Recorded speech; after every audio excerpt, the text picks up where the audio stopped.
Insya Allah kaosnya pun kopus berbeda. Sehat semuanya. Bismillahirrahmanirrahim. Alhamdulillah. Nahmaduhu wa nasta'inuhu wa nastaghfiruh. Wa na'udzu billahi min shururi anfusina wa min sayyi'ati a'malina. Man yahdihillahu fala mudilla lahu wa man yudlil fala hadiya lahu. Asyhadu an la ilaha illallah wahdahu la syarika lahu wa asyhadu anna Muhammadan abduhu wa rasuluhu la nabiyya ba'da. Amma ba'd. Kita menghormati para alim ulama, para kiai, ustaz, sepuh, ibu sepuh, para toga dan Thomas. Toga menikah tokoh agama, Thomas menikah tokoh masyarakat yang tidak dapat disebutkan satu persatu, yang insya Allah semuanya dimuliakan oleh Allah Subhanahu wa Ta'ala. Tidak ada kata yang paling tepat kita ucapkan pada malam hari ini selain Alhamdulillahirabbil alamin, karena Allah taksih paring nikmat ingkang kathah, sehingga Allah masih berikan kita kesempatan, Allah masih izinkan kita untuk bertemu dalam suatu majelis yang baik, majelis halal bihalal, keluarga besar RT 3 RW 12 Perut Puri Tuk Songo, Kelurahan Cacaban, Kota Magelang. Insya Allah semua yang hadir dalam keadaan sehat walafiat, tidak kurang suatu apapun. Jika ada di antara warga RT 3 RW 12 yang tidak rawuh karena sakit, kita doakan semoga segera Allah angkat penyakitnya. Salawat dan salam semoga senantiasa tercurah kepada junjungan sekaligus uswatun hasanah kita Rasulullah Muhammad sallallahu alaihi wasallam, yang kita nantikan doa syafaatnya kelak yaumul qiyamah, dan semoga kita termasuk ke dalam golongan umat yang selamat di dunia, terlebih selamat di akhirat. Amin Allahumma amin. Para bapak, para ibu, hadirin rahimani wa rahimakumullah. Ada satu sunnah ketika sesama muslim bertemu di bulan Syawal adalah mengucapkan atau membacakan suatu doa. Doa yang kita bacakan adalah taqabbalallahu minna wa minkum. Itu sunnahnya, itu merupakan doa. Artinya adalah semoga Allah menerima amal kami, amal panjenengan sedanten. Mengapa demikian? Karena kita baru saja menyelesaikan ibadah puasa selama 30 hari di bulan suci Ramadan. Harapannya adalah ibadah siang kita, ibadah di dalam bulan Ramadan itu diterima oleh Allah Subhanahu wa Ta'ala, sehingga kita saling mendoakan dengan membacakan doa tadi. Tetapi di Indonesia, tadi Pak RW ngendiko bahwa ini adalah budaya asli Indonesia nih. Di Amerika nggak ada halal bihalal. Ditambah dengan kegiatan ataupun ucapan permohonan maaf, mohon maaf lahir dan batin.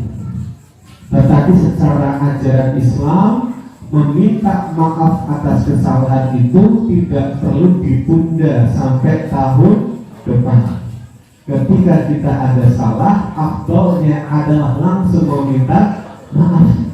Kenapa demikian? Karena umur manusia tidak ada yang tahu. Takutnya kita ngede-ngede sok nih jaluk ngapura pas halal bihalal wae. Tekan gone urung ketemu halal bihalal wis kabur dening Allah Subhanahu wa Ta'ala. Dan afdal meminta maaf adalah dengan menyebutkan kesalahan yang kita perbuat. Ini yang berat. Kalau sekedar mohon maaf lahir batin itu gampang, tetapi menyebutkan kesalahan yang kita perbuat itu adalah hal yang sangat sulit.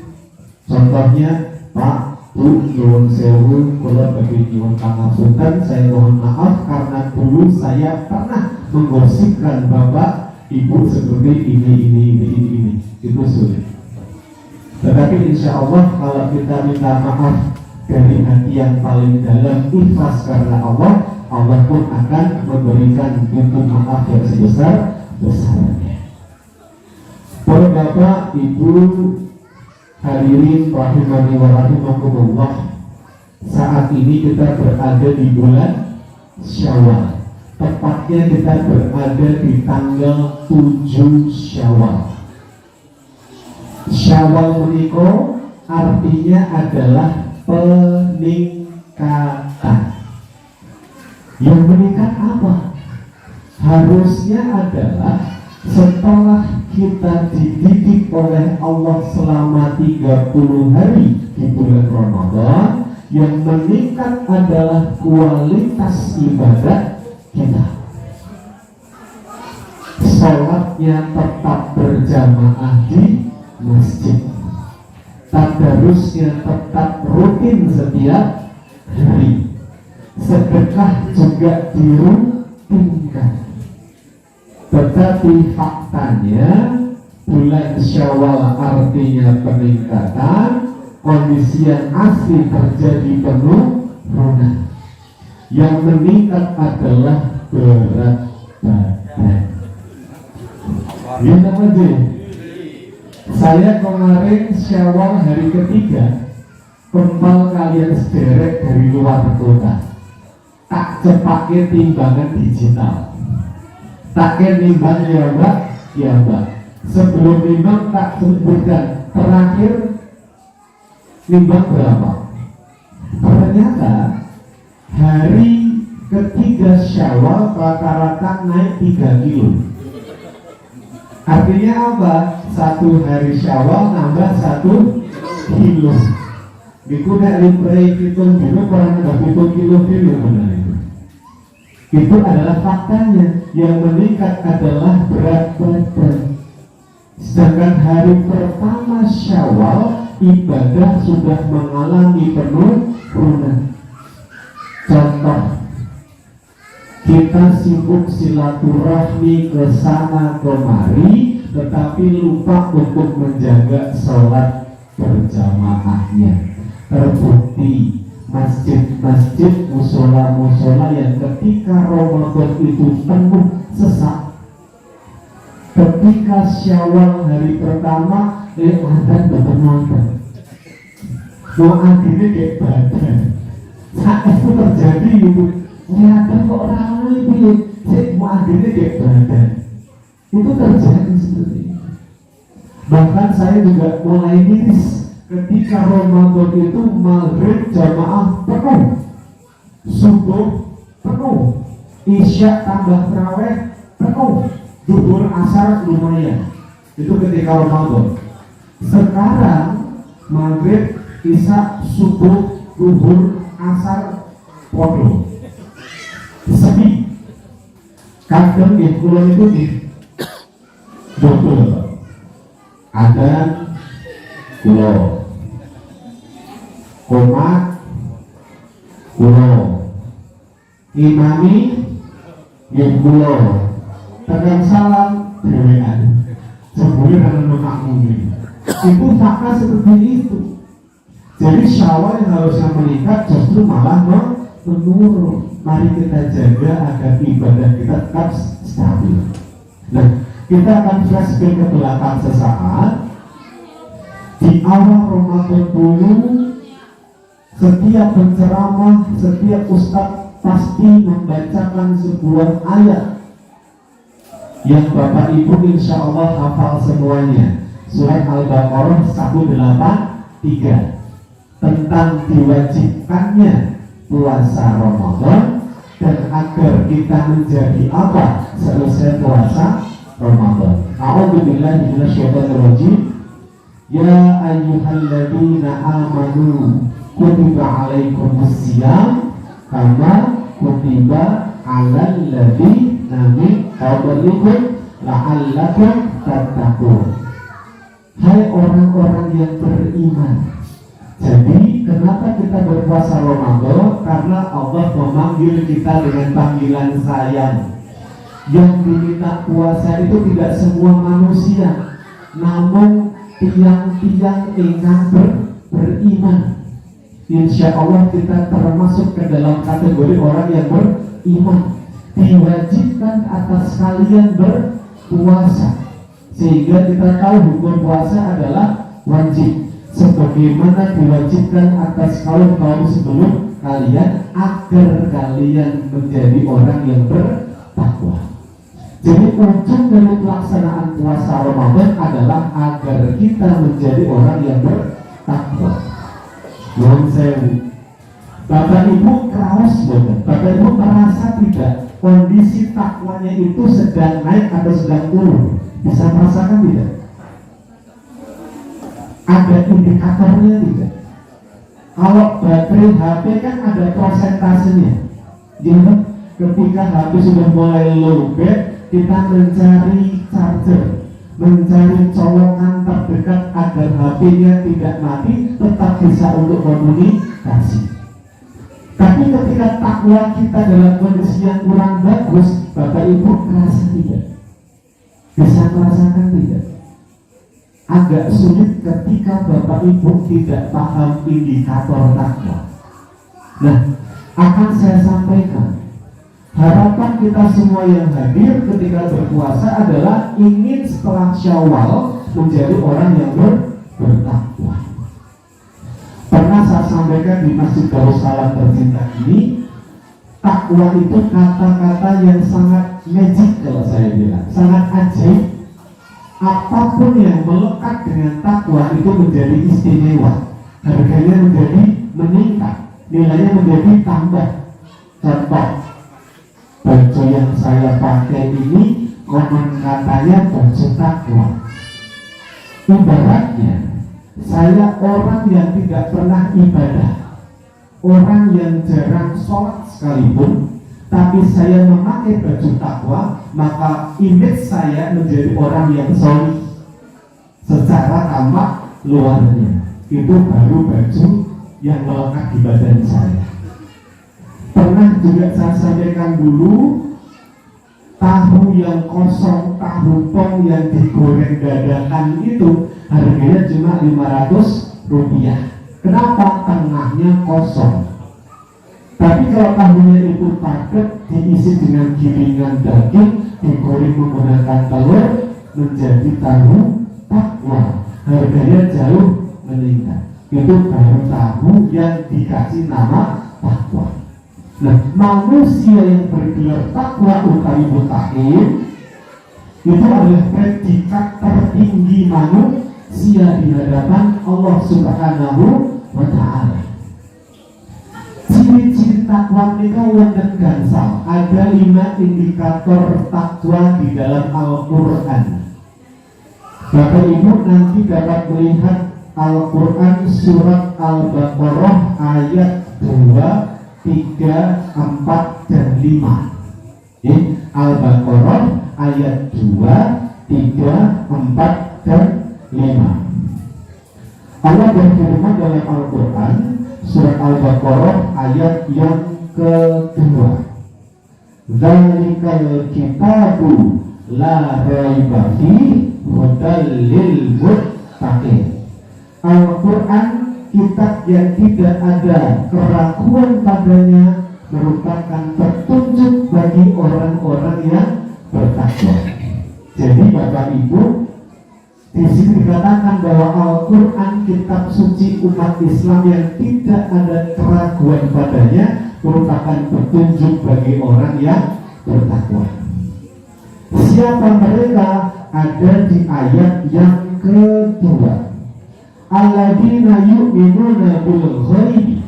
Orang bertakwa itu adalah orang yang beriman kepada yang ghaib. Bapak Ibu, pitados sekalian ghaib, pitados. Ghaib menika apa Bapak Ibu? Gaib menika adalah segala sesuatu yang tidak bisa dideteksi oleh panca indera kita, tidak bisa kita lihat dengan mata, tidak bisa kita sentuh dengan tangan dan kulit kita. Meskipun tidak terlihat, tetapi kita yakin adanya. Itu adalah gaib. Gaib yang pertama yang kita harus imani adalah Sang Pencipta. Siapa itu? Allah Subhanahu wa Ta'ala. Maka beriman kepada yang gaib adalah beriman kepada Allah Subhanahu wa Ta'ala. Bapak Ibu, kita dengan eksistensi Allah. Kita kok bisa Pak? Padahal belum pernah ketemu dengan Allah. Karena kita melihat dari ciptaan Allah, alam semesta, dunia seisinya, manusia, termasuk semuanya adalah ciptaan Allah. Kita percaya adanya pencipta karena ada hasil ciptaannya. Dengan beriman kepada Allah, artinya adalah hidup kita akan kita lakukan dengan penuh kehati-hatian, bahwa tidak ada satupun tindakan kita yang luput dari pengawasan Allah Subhanahu wa Ta'ala. Baik itu yang kita lakukan di kala ramai, terlebih di kala sepi. Jadi wong apik ning ngarepe wong akeh iki gampang. Jadi menjadi orang baik di depan banyak orang itu gampang. Tetapi menjadi orang yang tetap baik ketika sepi itu tantangan yang tersendiri. Sulit.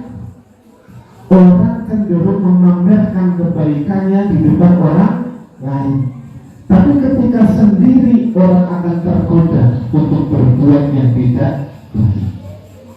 Maka yang pertama, dengan beriman kepada yang gaib, yaitu iman kepada Allah, hidup kita akan kita lakukan dengan penuh kehati-hatian, karena kita yakin kehidupan kita ini tidak lepas dari pengawasan Allah Subhanahu wa Ta'ala. Itu adalah ciri takwa yang pertama. Nuwun sewu, apakah Bapak Ibu sudah merasa memenuhi kriteria yang pertama? Hidupnya penuh dengan kehati-hatian? Belum, insya Allah akan segera. Yang merasa belum, semoga akan segera berubah menjadi lebih baik. Lanjut ingkang nomor kali ingin menikah, ciri-ciri dari orang yang bertakwa adalah wa yuqimunas shalah, yaitu mendirikan sholat.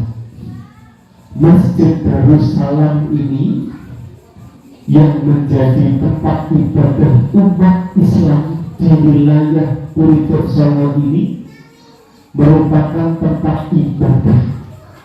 Kita sholat berjamaah di sini. Ketika azan berkumandang, kita ambil air wudhu, masuk ke masjid, sholat tahiyatul masjid juga mungkin. Kemudian bersama imam kita takbir hingga salam. Itu waktunya kirang langkung namung gansal menit. Sholat wajib itu rata-rata berapa menit? 5 menit. 5 menit sholat menit. Kalau kusuk gak 5 menit? Boten. Sholat 5 menit, kusuk orang nganti 5 menit. Kadang setengah menit, tergantung pikiran nih. Maka sebenarnya orang sholat itu harusnya apa? Meletakkan beban pikiran dunia sebelum takbir kita lakukan. Nek Bapak Ibu sholat kok mikir gawean, mikir yang sedang dikerjakan sebelum sholat, jadinya tidak akan khusyuk. Terlebih ibu rumah tangga, ibu kan repot kadang-kadang. kerjaannya tidak pernah berhenti. Ibu rumah tangga itu 24 jam pekerjaannya. Makanya biar cepat nyambi nyumpul ke tempe kalau takbir baru wah islah karuan. Kira-kira nek goreng tempe kalau takbir ketika sholat mikir tempe dan bertakbir mikir tempe. Kira-kira nek goreng barang hilang anggur takbir kelingan. Gimana kuncinya hilang anggur takbir olah sebelum mau nenggono itu berbukti seperti itu. Namun dan 1 menit tapi khusyuknya tidak sampai 5 menit, cepat sekali waktunya. Nah, mendirikan sholat menikah waktu pun jauh lebih panjang dan jauh lebih berat. Tapi afdolnya melaksanakan sholat dulu sebagai ukur kewajiban kita, baru mendirikan sholat. Bedanya sudah pernah saya sampaikan juga, ini akan kembali. Mendirikan sholat artinya adalah menerapkan nilai-nilai sholat di dalam kehidupan sehari-hari. Takbiratul ihram, Allahu Akbar, Allah Maha Besar, berarti sing berhak sombong kuwi namung Gusti Allah. Menungso iku cilik lemah, ora iso apa-apa, ora berhak duwe sifat sombong. Sugih banggane titipan, ora berhak sombong. Pangkat jabatan titipan sementara, ora berhak sombong. Bagus ayu ning sementara, ora berhak sombong.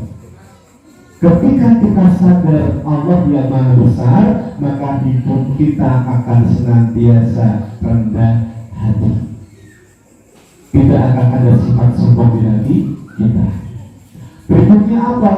Ketika kita bersedekah, tangan ketemu tangan di dada atau di perut ini, kita mengingatkan kita bahwa suatu saat nanti kita akan di posisi itu. Apa? Meninggal dunia. Nuwun sewu Bapak Ibu, jujur nih, yakin boten taksih kepanggih kalian Ramadan yang akan datang. Ada yang yakin? Kalau saya nggak berani bilang yakin loh. Karena yang namanya usia itu sudah ada garisnya, sudah ada ketentuan dari Allah, maka kita hanya melaksanakan hidup kita saja. Ibaratnya setelah ini meninggal pun itu haknya Allah sepenuhnya. Kita nggak boleh protes. Yang namanya ajal tidak bisa diajukan, nggak bisa ditunda. Wah, kali ini. Maka ketika Allah berikan kita umur, kita diberikan oleh Allah kehidupan, manfaatkan untuk berbuat kebaikan. Caranya beribadah. Maka nek kelingan mati, yang boleh sanggulnya mati. Nopo kanthi ibadah itu sholatnya dijogo. Kalau uang yang berbuat sih ape enteng tangan ketulung tonggo tanggane seperti itu. Ingat mati seperti itu, golek sanggulnya mati. Ini kan semuanya jabatannya sama, camat semua ini, calon mati semua. Jadi berjuang berlomba untuk mencari bekal kehidupan yang akan datang. Berikutnya apa lagi?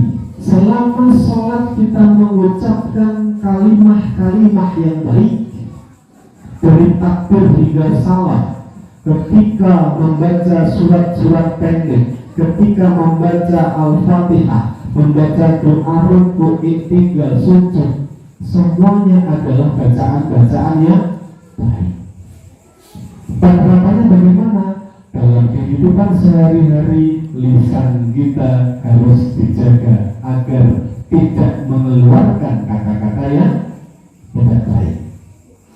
Maka saya pribadi punya prinsip yang Rasulullah contohkan. Ketika tidak bisa berkata yang baik, lebih baik diam. Maka diamnya kita bukan karena apa-apa, tapi karena takut nek ngomong ngarani atine singgung. Ini hati-hati. Maka kita harus selektif betul terhadap kata-kata yang kita keluarkan. Usahakan betul kata-kata yang kita keluarkan mengandung manfaat bagi siapapun yang mendengarkan. Setiap kata yang kita ucapkan menyenangkan hati orang yang mendengarnya. Hal seperti ini tidak bisa instan, tapi butuh proses latihan. Dulu ketika usia masih muda belia, lisan saya agak-agak lepas kendali. Nek ngomong celak-celuk sak metu-metu nih. Semakin bertambah usia, semakin belajar agama, semakin selektif terhadap kata-kata yang saya ucapkan. Tapi hati-hati, zaman sekarang mungkin lisannya diam tapi jari-jarinya nggak bisa diam. Lisan kita diganti dengan jari jemari yang mengetikkan kalimat yang kita upload di media sosial.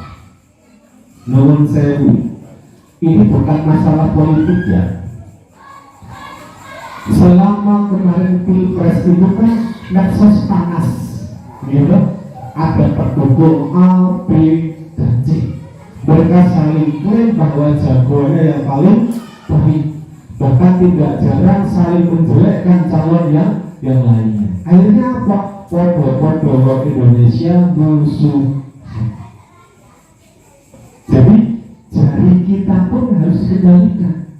Seperti tadi, saya itu ada ide untuk menulis sebuah kalimat di wall Facebook saya. Sudah saya tulis, tinggal saya upload saja. Setelah saya pikir-pikir, wah, nek tak upload geger. Akhirnya apa? Saya hapus, tidak diri saya upload. Ini contohnya. Berpikir tentang resiko sebelum kita bertindak. Maka lisan kita harus dijaga. Contoh berikutnya apa lagi? Tentang mendirikan sholat, peka terhadap lingkungan. Ini keluarga besar RT 3, RW 12 contoh yang bagus, kompak luar biasa. Karena apa? Menerapkan ajaran sholat peduli terhadap lingkungan. Tadi ditukarkan video piknik bareng, luar biasa. Kalau pengen dijak kata-kata bagian kamu ngepurun luar biasa itu. Tanda bahwa warga RT 3 RW 12 rukun. Ini yang paling penting. Tidak perlu membedakan agama, membedakan suku, membedakan apapun. Yang penting sama-sama warga RT 3 RW 12 rukun. Dia menjadi RT percontohan di Bulu-Bulu bersama, luar biasa. Itu ciri-ciri yang kedua, yaitu mendirikan sholat. Nuwun sewu, Bapak Ibu selama ini fokusnya baru melaksanakan sholat atau sudah mendirikan sholat? Penting sholat atau berpikir caranya bersolat aku udah bilang apa? Nah itu penting. Mulai sekarang yang dulu berpikir seperti itu berubah. Bersolat kudu dadi wong sing luwih apik. Karena apa? Inna sholata tanha 'anil fahsya'i wal munkar. Sholat itu dapat mencegah diri kita dari perbuatan keji dan munkar. Nah, kalau sholat dan bilang apik berarti sholatnya benar. Nah, kalau sholat keurung apik berarti sholatnya benar. Itu yang perlu kita perhatikan. Berikutnya ciri takwa yang nomor 3 adalah wa mimma razaqnahum yunfiqun, memberikan sebagian harta yang Allah berikan kepada kita kepada orang yang membutuhkan. Artinya apa? Bersedekah. Bahwa harta yang kita terima dari Allah tidak sepenuhnya milik kita. Ada sebahagian menjadi milik orang yang membutuhkan. Yang repot adalah kita tidak berpikir seperti itu. Iki aku golek duit, gue keringatku, iki aku kabeh. Ini yang bahaya. Ingat, dari sekian persen itu ada yang menjadi hak orang lain. Maka Islam mengajarkan adanya zakat. Ketika Ramadan kemarin di penghujungnya tanggal 28, 29, 30 sebelum sholat Id 1 Syawal itu kita membayarkan zakat fitrah. Zakat fitrah itu afdolnya menggunakan bahan makanan pokok, bukan dengan uang. Kalau dengan uang ada yang mengatakan tidak sah dan masih pro kontra itu. Bahkan takaran berasnya pun ada berbagai macam pendapat. Wonten ingkang kali setengah kilo, wonten ingkang 2,7, wonten ingkang 3 kilo, macam-macam. Yang paling aman di 3 kilo yang paling aman. Lebih pun tidak apa-apa. Nah, selain zakat fitrah, ada juga zakat mal, zakat harta. Kemarin di kampung Wonggosari ketika saya ngisi kuliah subuh terakhir, setelah saya selesai tausiah, diadakan pembagian zakat mal. Jadi seluruh warga kampung yang sudah membayarkan zakatnya, uangnya dikumpulkan, dibagikan kepada yang berhak. Kemarin terkumpul sejumlah 19 juta, dibagikan untuk hampir seluruh warga RT dan RW yang mengumpulkan. Rata nih loh. Tapi uniknya, ketika diinfokan ada pembagian zakat mal, masjid tidak bisa menampung jamaah karena ada iming-imingnya. Besok dibagi zakat mal, itu masjidnya Masya Allah penuh sekali. Padahal biasanya seperti itu. Jadi ingat, kita ke masjid bukan karena iming-iming oleh hadiah uang lagi, tapi karena dari hati, yang itu kewajiban kita sebagai umat Islam.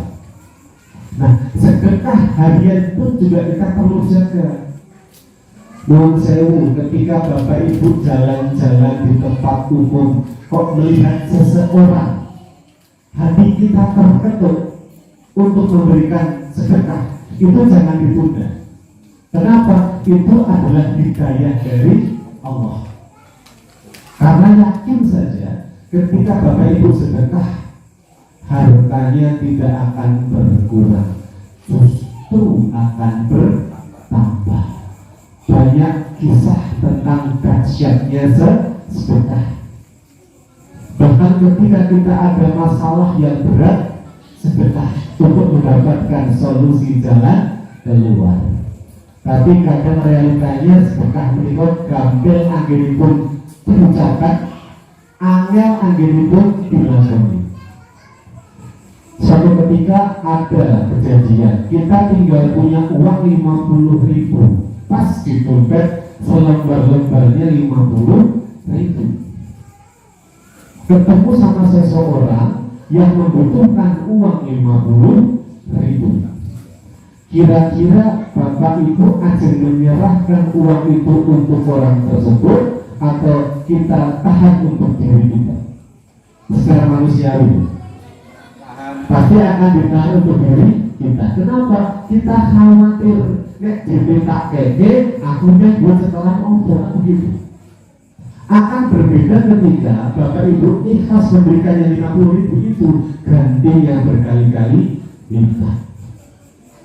Kalau boten namun ngomong, pun membuktikan berkali, saya itu dahsyatnya sedekah. Tapi ingat, ganti sedekah dari Allah itu tidak selalu berwujud uang cash. Yang sedekah 2.000, ganti ini 4.000, lagi seneng.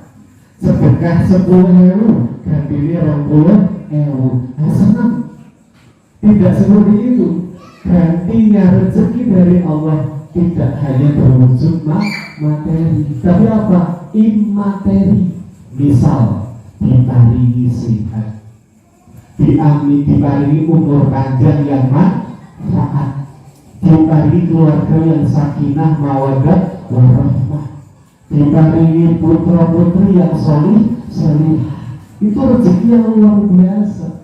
Coba kadang manusia berpikir bahwa rezeki itu adalah uang, padahal tidak seperti itu.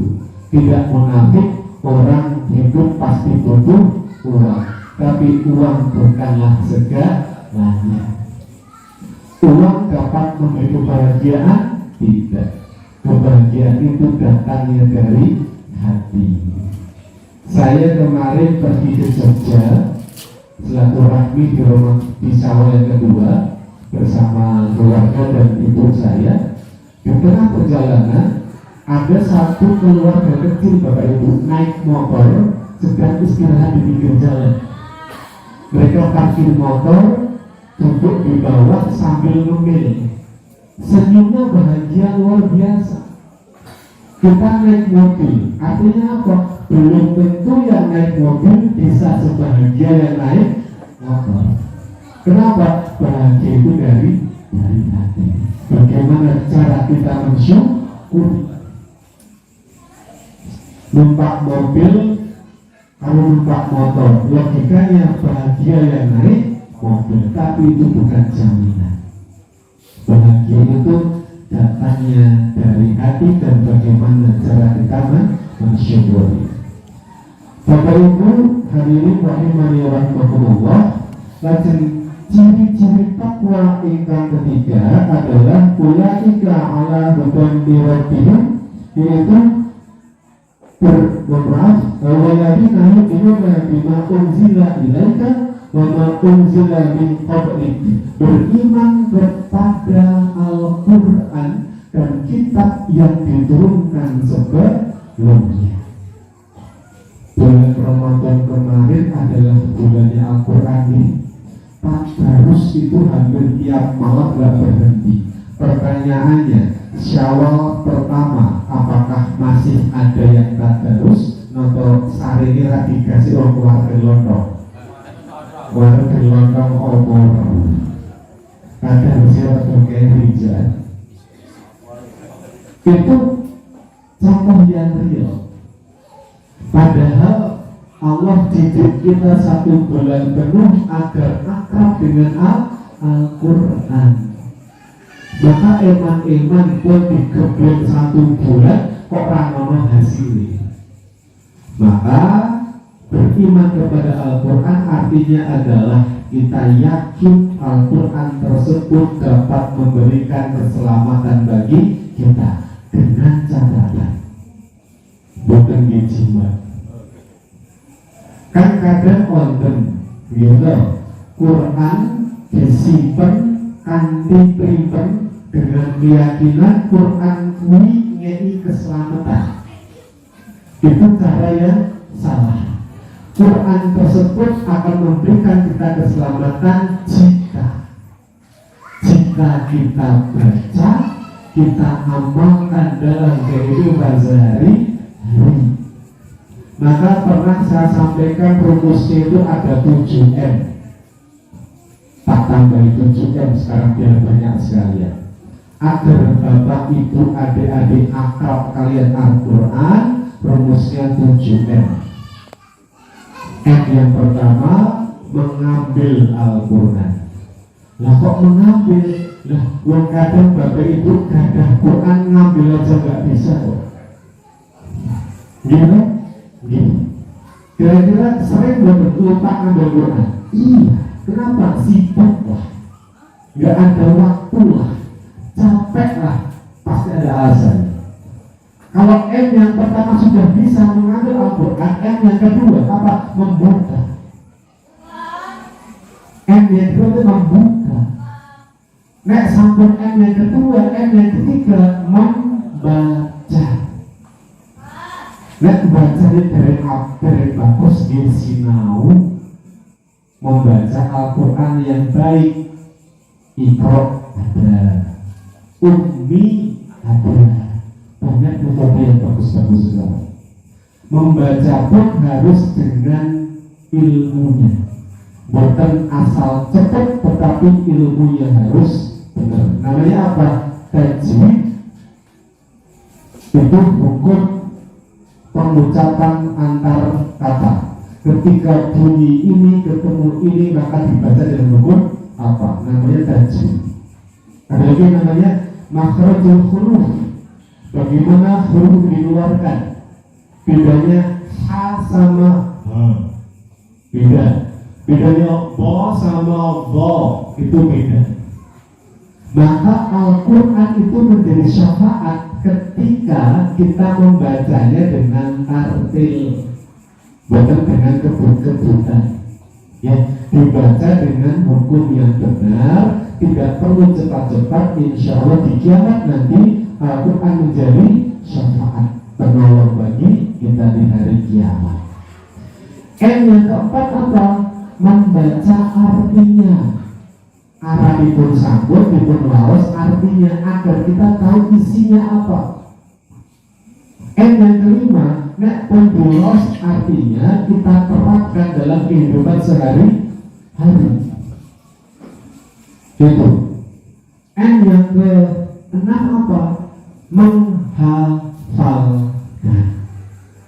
Nah ini kita harus memotivasi diri untuk menghafalkan Al-Quran. Jujur mawon ini bapak-bapak bapak ini ingkang sampun hafal juz 30. Nah, namung juz 30. Karena pria itu harus siap menjadi imam. Bukan imam pun juga berat, ada syaratnya. Bahkan ketika imam itu membaca Al-Fatihah yang tidak benar, maka jamaahnya pun bisa jadi sholatnya tidak sah. Makanya berat jadi imam itu. Orang asal apa tapi harus benar-benar gitu. Juz 30. Tidak ada kata terlambat. Gue saran-saran kita menghafalkan juz 30. Jangan sampai anggap jatah imami sih diwocok nih 30. Kul huwallahu ahad, kul a'udzu birabbin nas, kul ya ayyuhal kafirun. Terus ya innaha thayyibah andalan. Gitu. Nah, menghafalkan. Yang ketujuh yang terakhir adalah mendakwahkan isi kandungan Al-Quran. Ini yang penting. Jadi 7M, mengambil, membuka, membaca, mempelajari isinya, menerapkan, menghafalkan, dan mendakwahkan. Bicara masalah dakwah menika boten tugas para ustaz, para kiai kemawon boten. Bapak ibu yang mengaku beragama Islam itu wajib berdakwah dengan kemampuan masing-masing. Saya diberikan Allah kesempatan untuk dakwah dengan lisan. Tapi tidak semua orang mampu berbicara di depan umum. Konten sing nyambut mawon kebetulan gimana? Anggur ditunjuk kon maju nyambut berbagai konten.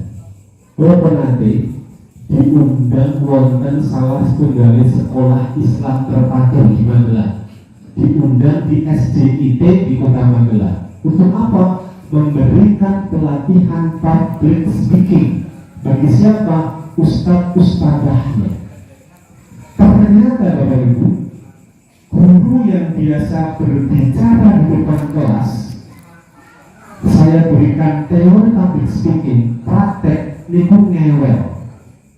Kertasnya berat semua. Kenapa? Ternyata susah ya kajian. Iya. Apapun kalau diberikan ilmu awalnya susah, tapi hasilnya akan jadi bagus. Tidak semua orang mampu berbicara di depan umum. Ini butuh ilmu yang cukup rumit juga sebenarnya.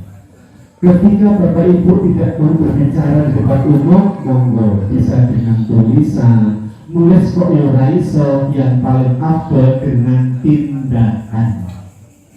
Artinya dakwahnya dengan mencerminkan isi Al-Quran lewat perbuatan kita sehari-hari. Jadi apapun perbuatan kita adalah cermin dari isi Al-Quran. Itu sudah paling bagus. Jadi bukan orang yang jargoni, bisa ujar orang iso lakoni, gajah dibanggoni, iso khotbah ning ora iso lakoni. Itu tantangan buat saya sendiri. Saya merasa bahwa beban terberat bagi seorang penceramah adalah melakukan apa yang dia sampaikan. Itu paling berat, saya setuju. Maka sebagai penceramah harus konsekuen. Iso ngomong ya iso lakoni.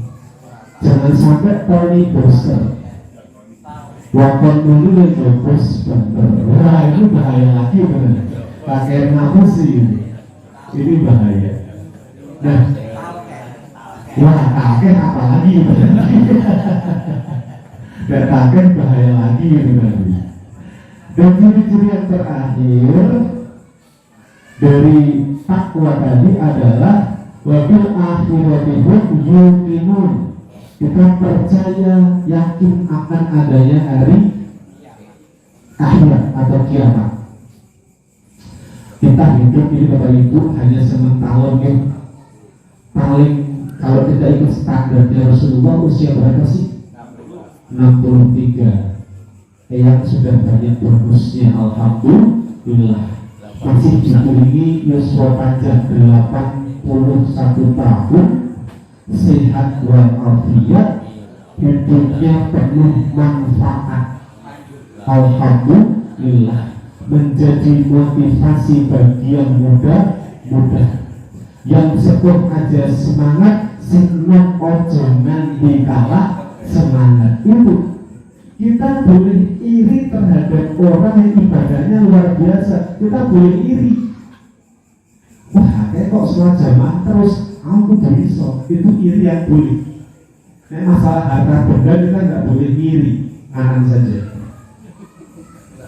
Jadi kalau masalah harta dunia, kita tidak boleh lihat ke atas, kita lihatnya ke bawah.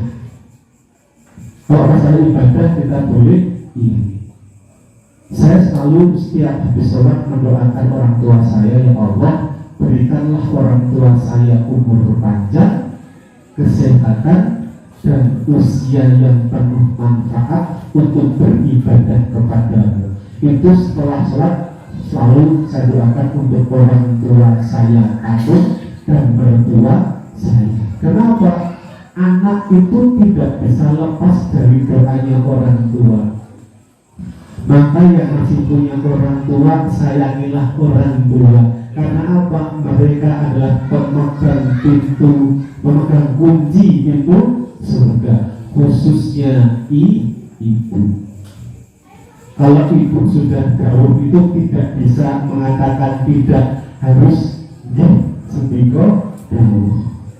Saya selalu menunda kegiatan saya atau membatalkan bahkan ketika ibu sudah memanggil nama saya. Artinya apa? Kalau ibu memanggil saya, Allah berikan saya kesempatan untuk berbakti kepada ibu. Eman-eman kalau masih punya orang tua kok disia-siakan. Itu kenapa orang yang dari luar kota mudik ke kampung halaman karena ingin bertemu dengan orang tua. Cuma tidak semua anak yang di luar kota bisa pulang pas hari Lebaran. Harap maklum mungkin karena kesibukannya. Sekarang bisa digantikan sementara lewat video call, sudah bisa.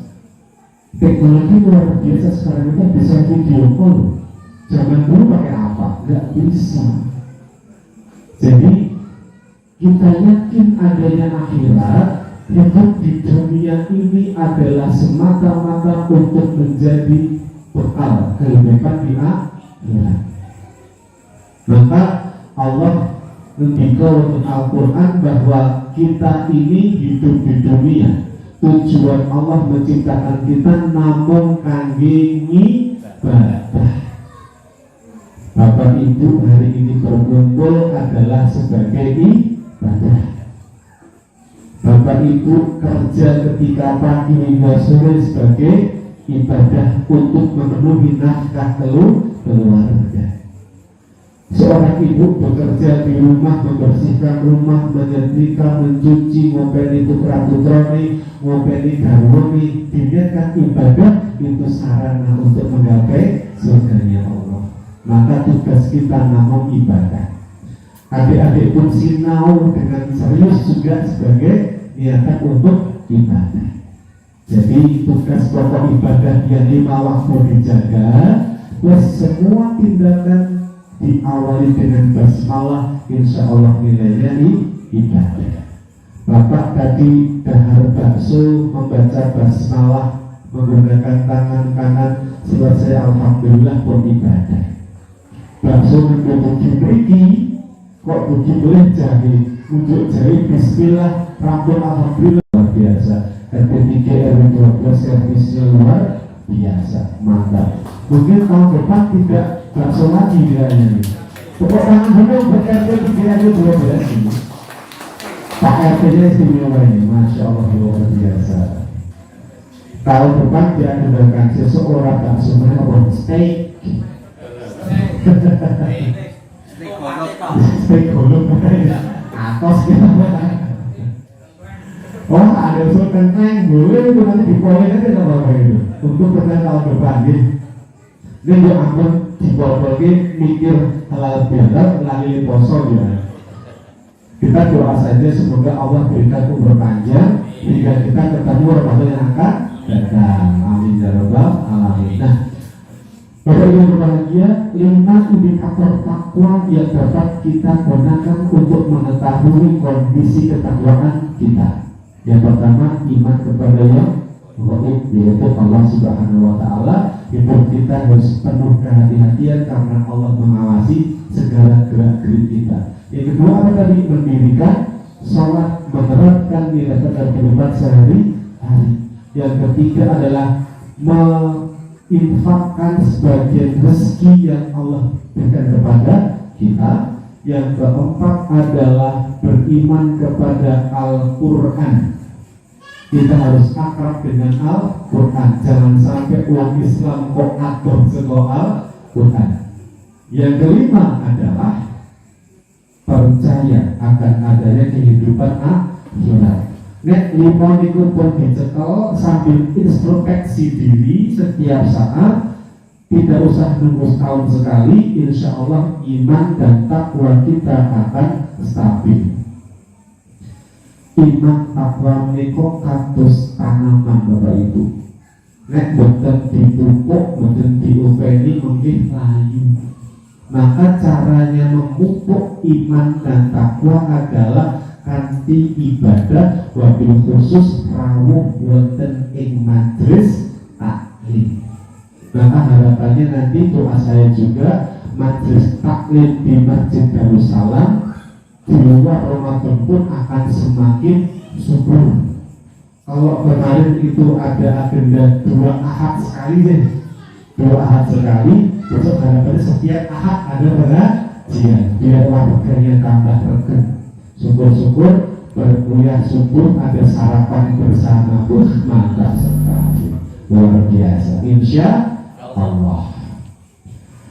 Bagi menghormati itu adalah hikmah halal bihalal yang saya sampaikan. Jadi lebaran itu bukan untuk yang bajunya baru, tapi lebaran itu adalah untuk yang ketaatannya bertambah.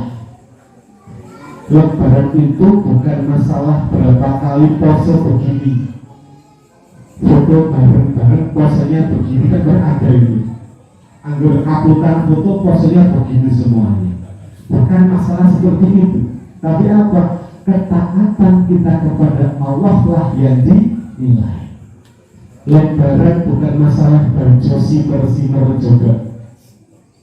Cukup kemarin menjadi viral karena tren baju sinar-sinar. Yang punya uang beli tidak apa-apa, tapi bukan masalah itu, tapi ketakwaan kita kepada Allah yang meningkat.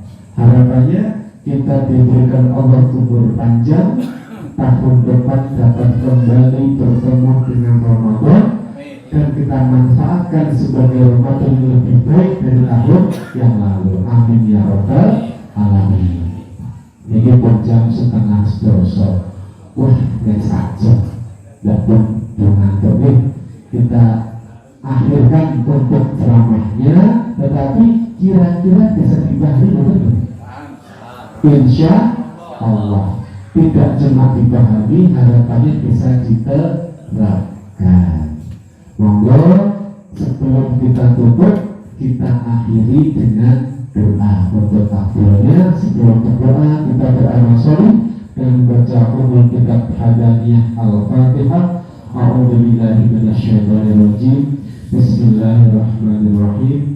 Alhamdulillahirabbil alamin. Ar-Rahmanir Rahim. Maliki yaumiddin. Iyyaka na'budu wa iyyaka nasta'in. Ihdinas siratal mustaqim. Siratal ladzina an'amta 'alaihim ghairil maghdubi 'alaihim waladdallin. Amin.